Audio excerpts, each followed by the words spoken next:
Have you ever felt like you're working harder, but your money just doesn't go as far as it used to? You're not just imagining it. There's a silent force at play, a thief that steals the value of your money without you even noticing. It's called inflation. Unlike a stock market crash or a sudden economic downturn, inflation doesn't come with a blaring alarm. There are no breaking news alerts. It's a slow, quiet, creeping process. That $20 bill in your wallet today might buy you lunch, but a few years from now, it might only cover a coffee. This is the reality of decreasing purchasing power, and it's happening every single day. So, what exactly is inflation?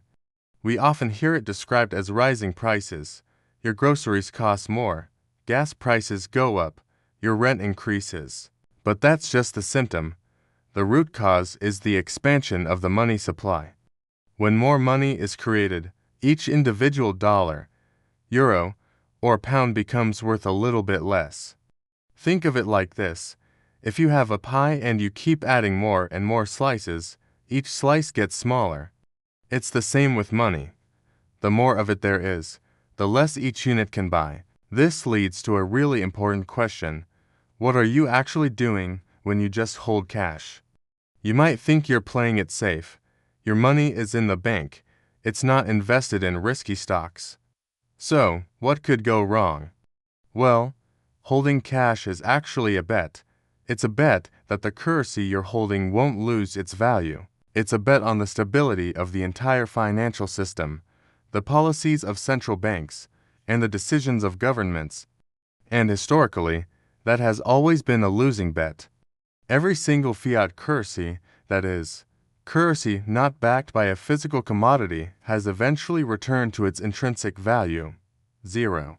This isn't some wild conspiracy theory, it's just history. When you save in cash, you are effectively on a treadmill that's slowly moving backward.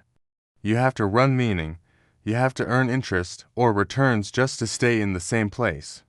If your savings account pays 1% interest, but inflation is running at 3%, you are losing 2% of your purchasing power every single year. You're getting poorer, quietly. So, if cash is a leaking bucket, where do people turn to preserve their wealth? For thousands of years, one answer has stood the test of time: gold. Let's be very clear about something. Gold is not a get-rich-quick scheme. It's not about trading charts and trying to time the market for a quick profit.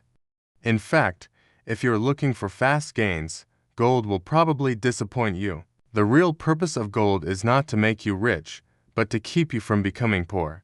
It's about wealth preservation, not speculation. Think about the sheer resilience of gold. It has survived empires that have risen and fallen. It has outlasted countless currencies that have been printed into oblivion. It has been a safe haven through financial crises, world wars, and periods of extreme geopolitical instability. Why? Because gold is real. It's a physical asset with a finite supply. You can't just print more gold. Its value doesn't depend on a government's promise or a central bank's policy.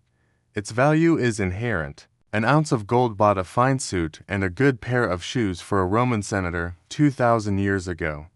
Today, an ounce of gold can still buy you a high-quality suit and a nice pair of shoes. Can you say the same for the equivalent amount of any currency from 2,000 years ago? Or even 50 years ago? That's the power of a true store of value. It maintains its purchasing power across centuries. When people buy gold, they're not just buying a shiny metal. They are buying insurance. Insurance against currency debasement. Insurance against systemic risk.